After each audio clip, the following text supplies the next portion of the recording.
E no vídeo de hoje do canal é hoje São Paulo e Vitória, então as últimas do jogo do Brasileirão, além do mais claro, o próximo aí contra o Atlético Mineiro pela Copa do Brasil nas quartas de final. Isso e mercado da bola e muito mais. Vambora pro vídeo. E o Zubeldia talvez utilize a estratégia do jogo contra o Atlético Goianiense.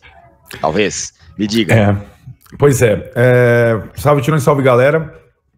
Essa partida, né, com esse intervalo pequeno contra o Vitória, 18h30, leva a situação que tem se repetido nas últimas semanas, nos últimos finais de semana, desde que o São Paulo foi avançando nas Copas, né? Então o São Paulo foi totalmente reserva contra o Atlético Goianiense, foi quase todo reserva contra o Palmeiras, e aí entre as duas opções que você tem, o time totalmente reserva e o majoritariamente reserva, o que se aplica para esse jogo com o Vitória? Qual é a condição? É a condição entre um e entre outro. Não vai ser inteiramente reserva, será majoritariamente reserva, mas só não será inteiramente reserva por dois aspectos.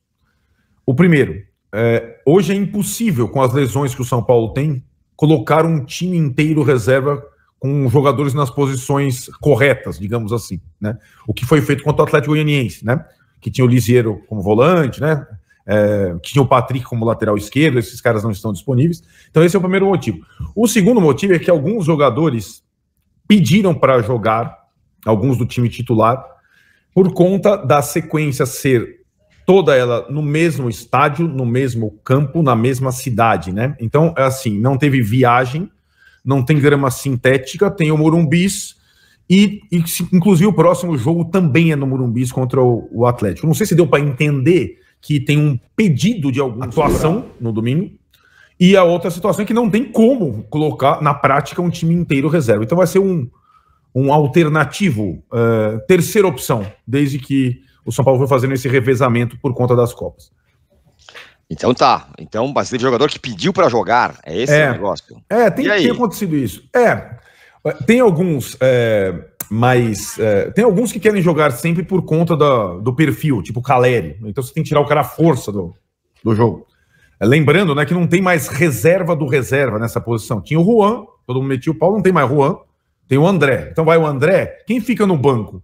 Então o Caleri vai estar pelo menos relacionado. O outro jogador que gosta muito de jogar e que tem se sentido melhor jogando é o Lucas, mas aí pra mim seria uma responsabilidade, né? Tipo, teve até gente falando que ele tava mancando no jogo. Não teve nada disso. Nacional, não teve. Não, tava saiu inteiraço, é um dos que gosta. E aí, outro que gosta e tem gostado de jogar em sequência, e aí eu acho que esse é o favorito para ser o titular para compor o time contra o Vitória, por exclusão também, é o Luiz Gustavo. Não tem volante, certo? Não tem Lisieiro, não tem substituto. Lisieiro machucado, né? E o Bobadilha, que seria o companheiro do Luiz Gustavo, é aquele que mais atuou em sequência. O Luiz Gustavo ainda teve um respiro. E o Bobadilha vai para a seleção do Paraguai, daqui a pouco a gente vai falar sobre calendário. Então, assim, o Luiz Gustavo, por exclusão, deve ser um dos titulares, um dos poucos titulares nessa partida contra o Vitória, por vontade dele e por exclusão também. Essa é a base da formação de um time alternativo contra o Vitória. Aí, você me fala, não tem nem tantos jogadores disponíveis para relação, né? Aquilo que aconteceu contra o Atlético Goianiense, alguns titulares nem foram relacionados, né? Os caras ganharam folga, os Gustavo, inclusive. Nem apareceram no Morumbi. Caleri, Lucas. Praticamente todos vão ser relacionados porque não tem jogador à disposição. Vão ficar no banco, pelo menos, já que, isso é fato, né?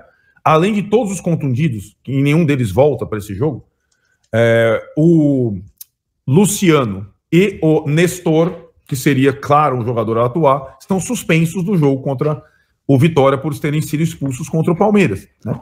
Então você vai diminuindo as possibilidades de time alternativo, até por conta das lesões e suspensões. Uma coisa importante, pela circunstância toda, abre uma brecha considerável para a estreia do Juan, zagueiro. Aí a pergunta, como zagueiro ou como lateral direito? Já que não tem lateral direito, o São Paulo, Rafinha, esse não dá para... Até pela questão dos reservas, esse não aguenta 3 jogos na semana. Reserva. Não tem reserva, o Igor Vinícius e o Moreira seguem fora.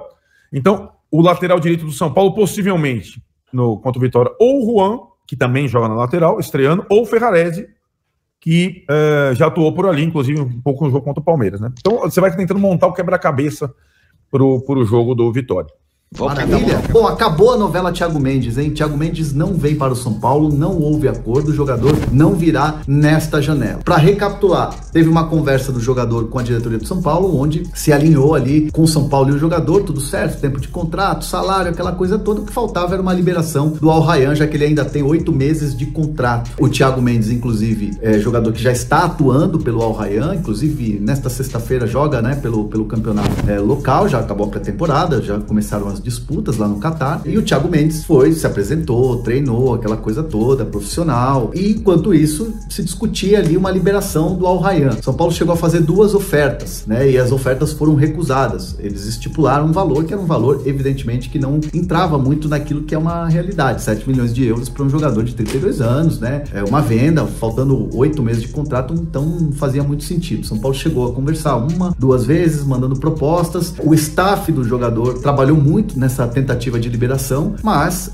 como a gente sabe, o futebol do Catar é um futebol muito organizado, é um futebol que tem um dono, né, tem ali a questão contratual de você cumprir o contrato, eles são muito rígidos, e de fato o Al Rayyan enxerga o Thiago Mendes pelo investimento que eles fizeram como um jogador importante, né, lembrando que o Thiago Mendes estava na Europa, né, quando o Al Rayyan vai lá e contrata o Thiago Mendes. Então assim, ele ainda tem um tempo de contrato, o São Paulo sai da negociação. Ontem mesmo na live eu falava, olha, internamente no São Paulo, nessas últimas 2 semanas, ninguém acreditava que fosse ir para frente a questão do Thiago Mendes. Hoje é uma situação, uma conversa que está totalmente encerrada, e ela pode, né, retomar no final do ano, lá em dezembro, janeiro, quando você tem a virada da temporada, porque pensando bem, Pablo Maia vai voltar daqui a pouco, mas é um jogador visado pelo mercado europeu. Luiz Gustavo ainda não sabe se vai renovar com o São Paulo, né, fala na questão da aposentadoria. O Alisson ainda vai estar se recuperando, é uma lesão grave também, então o São Paulo pode voltar na próxima janela a conversar com o Thiago Mendes, já que tinha algo alinhado ali na questão de acerto mesmo, de conversa, de acerto verbal, então pode ser uma possibilidade. Inclusive mandei uma mensagem para uma pessoa de São Paulo que me disse, olha, nessa janela ele não vem, nessa janela, quem sabe numa outra, numa próxima janela podem acontecer conversas. Fato é que o Al Rayyan não é que fez jogo duro, mas eles são organizados, e para tirar o jogador é tanto, né? O jogador queria vir para o São Paulo, né? Topava vir para o São Paulo, vestir a camisa do São Paulo de novo,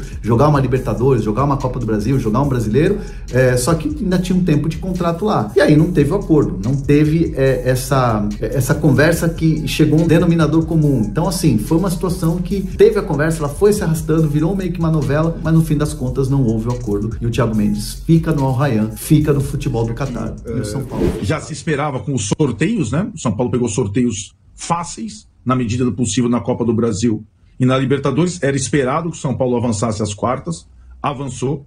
Agora acho que acabou a brincadeira, né? O Botafogo na Libertadores e o Atlético Mineiro na Copa do Brasil. Isso vai sacrificar, já está sacrificando o brasileiro. E como eu disse ontem aí nessa tribuna maravilhosa, o São Paulo tem 10 dias para contratar jogador, né? Assim como o Flamengo está fazendo, está contratando 3 hoje e tal.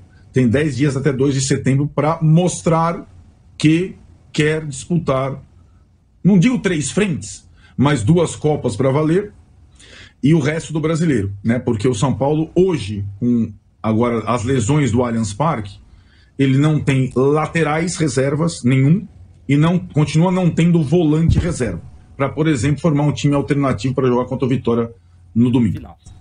Gabriel, acho que, como diria Arnold Schwarzenegger no Predador, se ele sangra, ele pode morrer, tá ligado? E aí vê o jogo do Botafogo. Gostei. E aí vê o jogo do Botafogo.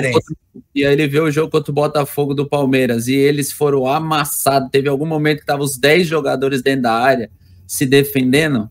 Cara, entendendo os momentos, talvez o Botafogo seja o time mais pragmático hoje. Eles sabem o que tem que fazer, eles fazem muito bem e eles acharam um jeito de executar o plano deles bem. Dito isso, respeitar e entender o momento faz com que a gente até fique mais atento e jogue melhor. Esse time do São Paulo, digamos que é um time camaleão, sabe? Ele joga o necessário contra o time ruim para ganhar e ele dá a vida contra o time grande para entregar a pior noite do Botafogo.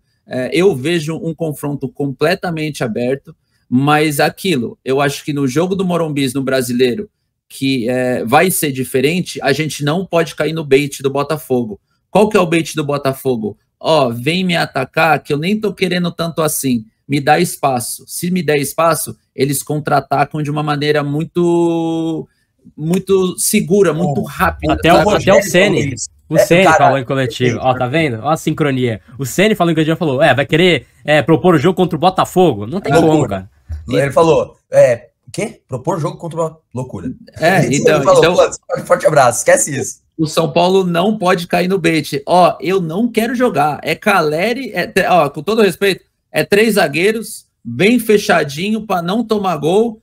Caleri e Lucas, balão pros dois, tenta alguma coisa aí que a gente tá esperando aqui. Primeiro jogo, vamos entender o jogo. Acho que esse jogo contra o Botafogo é muito o que o Chacon disse.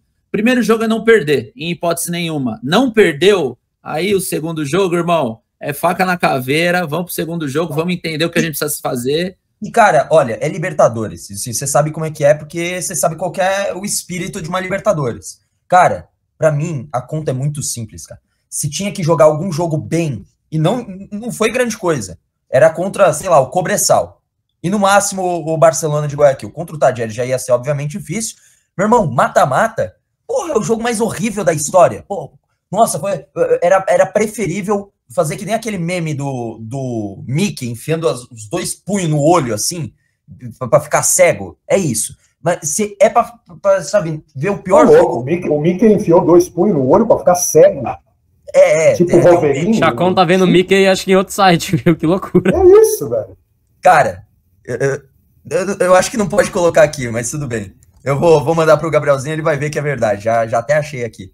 Mas é isso, tipo, sabe? Se é o pior jogo da história, meu, não tem nenhum problema com isso. Zero problema. Se conseguir o resultado, porque são jogos que são exatamente isso.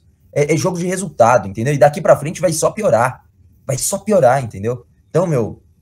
Zero problema, se for o pior jogo do mundo e voltar com empate 0x0, mandei no seu WhatsApp, viu, Gabrielzinho? Esse do São Paulo, vitória em casa. Tem que usar o time reserva. Time reserva ou não. Galo, Copa do Brasil na sequência titulares, em casa. Obviamente. Fluminense fora no Brasileirão. Galo fora pela Copa. Mas aí o jogo do Fluminense já é pós-data FIFA, foi antes. Então, tem esses dias aí, eu acho que é um pouco. O jogo de volta ao Atlético é depois da data FIFA, eu não lembro se o Fluminense antes ou depois. Cruzeiro fora, Botafogo fora na Liberta, Inter em casa, Botafogo em casa na Liberta, Corinthians em casa. Então, olha setembro. Não, mas isso é prêmio pelo sucesso do time. Se devia estar eliminado, não ter jogo, tá fora da Copa do Brasil da Libertadores. Mas daqui a pouco. Aí tá tranquilo, estamos eliminados, não vamos jogar. Mas já vai ter o papo de priorizar em Copas. O Rafinha, capitão de São Paulo. Aliás, olha que curiosidade.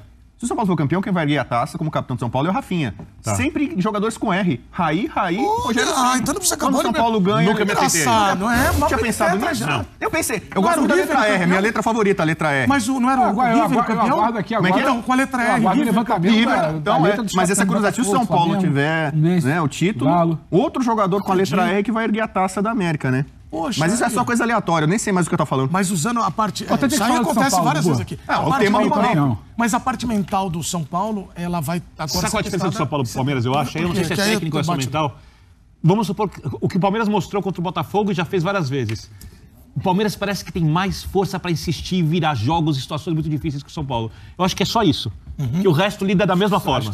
Mas acho que o São Paulo desliza menos ao longo dos jogos do que o Palmeiras anda deslizando muito. Porque eu não acho que o recorte do Palmeiras esse ano é o final do jogo contra o Botafogo. Não é? Eu acho que a grande diferença dos dois, nos últimos anos, né, Abel? O Palmeiras é um excelente visitante. O Palmeiras bateu recorde de invencibilidade fora de casa. O Palmeiras visitante, o São Paulo era terrível, mesmo com o Dorival. Ano passado, foi ganhar no Brasileiro na última rodada fora de casa contra o Bahia. O Zubeldia melhorou isso. O São Paulo hoje é um visitante mais perigoso, mais cascudo, né? O que ajuda para jogar contra o Nacional lá e administra, venceu o Barcelona. O São Paulo nunca tinha vencido um jogo no Equador, em torneio, ele foi lá e ganhou logo de cara, ganhou. Barcelona. O Vitória, por exemplo, ele ganhou fora, o Dragão, tal. Hoje o São Paulo joga melhor do que nos últimos anos fora de casa. Pra encarar o... Começando falando primeiro do mercado da bola, né? Fim da novela que já se desconfiava, né? O Thiago Mendes não deve vir mais para São Paulo. Talvez na próxima janela ou na próxima da próxima, mas os árabes não cederam. São Paulo não tem bala na agulha para investir, então aí fica o sonho do tricolor pro retorno do Thiago Mendes, quem sabe da próxima. Com relação ao que o Maurício falou com o Arnaldo, que o São Paulo ainda tenta jogadores, mas não tem dinheiro, aí complica, né, meus amigos? Vamos ficar aguardando aí talvez um milagre, mas eu acho que vai ter que ser com esse elenco mesmo e torcer para que jogadores aí se superem, reapareçam aí como Galopo, entre outros aí que não tem jogado e talvez aí possam agregar, e que os reservas também melhorem o seu nível de futebol para poder ajudar o São Paulo nessas 3 competições aí simultâneas, né? Lembrando que o jogo de hoje, São Paulo, tanto é que nem o Arnaldo conseguiu fazer a escalação, mas deve ir com aquele time mais do que reserva, para evitar desfalques, jogadores machucados, principalmente para jogadores poderem se recuperar aí da batalha que foi contra o Nacional. Lembrando que o Atlético jogou sempre um dia antes que o São Paulo, então fisicamente vem em tese melhor, então você tem que descartar esse jogo contra o Vitória e torcer para que o time reserva faça a sua obrigação, né? Até para a gente chegar o mais rápido possível acima dos 45, 46, 47 pontos e evitar qualquer tipo de melodrama no final do Brasileiro, né? O Carpini, que é treinador do Vitória, que foi nosso ex-treinador, né? Conhece bem o elenco. E, bem, mas o foco total do torcedor, da gestão, da equipe, são as quartas da Copa do Brasil e, consequentemente, as quartas da Libertadores contra o Botafogo, que hoje é um dos melhores futebols do Brasil, mas eu acho que em ambos, por mais que eu acho que até o Atlético tem aí uma qualidade um pouquinho maior do que o São Paulo, mas não vive um momento, é um time vida louca com o Gabriel Milito, e torcer para que Hulk e companhia não façam nenhum estrago e o São Paulo consiga sair bem. São Paulo que nesse ano tem um grande jogo, né? Um título lá em BH, que foi contra o Palmeiras pela Supercopa. Então acho que o importante fazer uma boa largada no Morumbi, né? Obter a vitória, para você chegar lá no Mineirão e botar... Mineirão não, perdão, né? Agora Arena, Galo. Botar a pressão no Atlético e poder ir para as quartas da Copa do Brasil. Acho que o São Paulo, passando pelo Atlético Mineiro, tem totais chances de chegar à final. Atlético Paranaense sim é um adversário difícil, eu acho que também, mas eu acho que o São Paulo, com esses dois, ele superior. Com relação ao Atlético Mineiro, é um jogo duro. Veremos. Mas assim, São Paulo agora já conhece o caminho das pedras para a Copa do Brasil, né? Somos os atuais campeões, quem sabe aí não possamos ser bicampeões. Já vi até como é que se fala? Vidente falando que o São Paulo será bicampeão da Copa do Brasil. Muita gente também brincando de aposta, falando de São Paulo campeão da Copa do Brasil. Eu aceito, mas gostaria da Libertadores. Só que da Libertadores ainda é mais difícil. Lembrando bem que se o São Paulo vence o Botafogo, ele possivelmente pega o Flamengo. Se vence o Flamengo, pega o River em Monumental no jogo único. Você imagina, hein? Se faz um título como esse na Libertadores, com certeza barra em muito o título da Copa do Brasil em nível de dificuldade. Mas é isso. O São Paulo aí se preparando, apesar de jogar hoje contra o Vitória, realmente para as quartas de Copa do Brasil e Libertadores. Vídeo que no Campeonato Brasileiro você disputa mais ali para ficar no G6, G4, né? A gente não está realmente disputando o título. E no mercado da bola, né? Buscando aí o bendito do Mário Rui aí. E buscando mais um volante, que pelo jeito o Thiago Mendes foi pro Brejo. E quem sabe alguém para vir pro lado do Ferreirinha, acho também muito difícil. E eu, hoje, cravaria fácil que o São Paulo vai com esse elenco que tem. Rezar para os jogadores voltarem o quanto antes aí, para dar mais opções ao subir o dia, mas falta bufunfa, meus amigos. Sem bufunfa não dá, não. Então é isso, pessoal. Eu sou Marcelo Mazorra do canal Mazorra SPFC. Se você quer ficar ligado nas últimas, nas notícias, nas novidades do São Paulo Futebol Clube, não deixe de se inscrever no canal, ativar o sininho para notificações. E se puder nesse vídeo, deixa aquele likezão, tá ok? Saudações e cores, um ótimo domingo a todos e valeu!